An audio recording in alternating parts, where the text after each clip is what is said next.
Magandang tanghali mga kaagri. Dito tayo sa ating gelt or yung dumalaga natin na buntis mga kaagri. Lilinis tayo.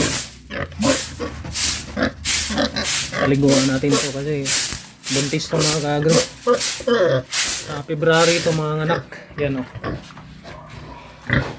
Dumalaga ba? Hindi ko lang gaano pinapalaki gaano na kaagri kasi ang estilo kasi kapag bugahan mo ng pagkain to baka hindi mabuntis ba. Kaya kontroladong pagpakain. Yan o. Kontroladong pagpakain yan. Yung hindi siya katamtaman lang ang bilog ng katawan, huwag mong ganong bugahan ng pagkain. Paliguan natin. Ganun lang. Hindi gaanong mainit ngayon kaya ang ano lang kasi nito ay lalambot lang yun.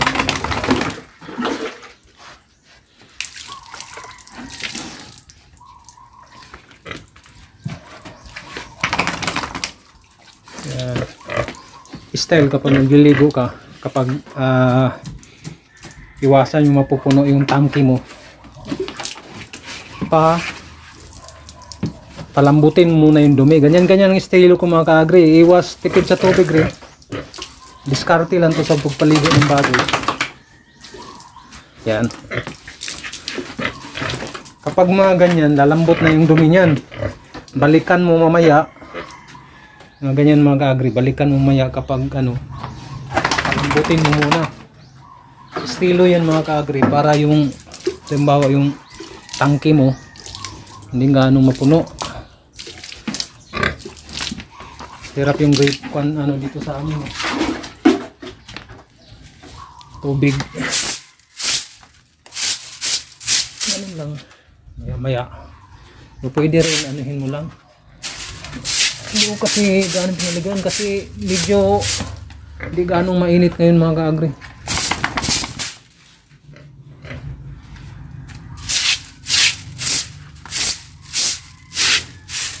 Hindi pa natin natapos to yan.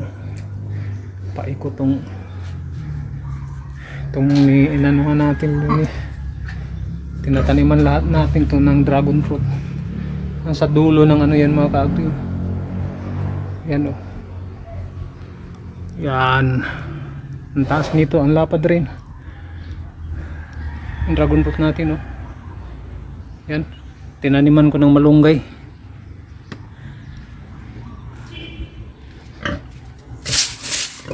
Pwede mo rin. Tingnan mo, linis na. Estilo nito, maya to. Ito sa akin.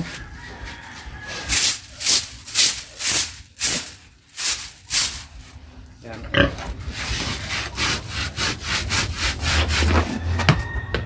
Dalawang buwang buntis. Hindi ko lang gaano pinapataba ba.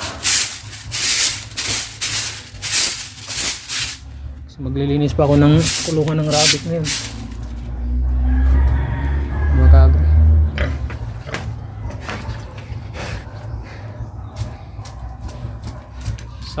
Saka ko nabugahan ng pagkain to pag makapanganak na ba. Yan.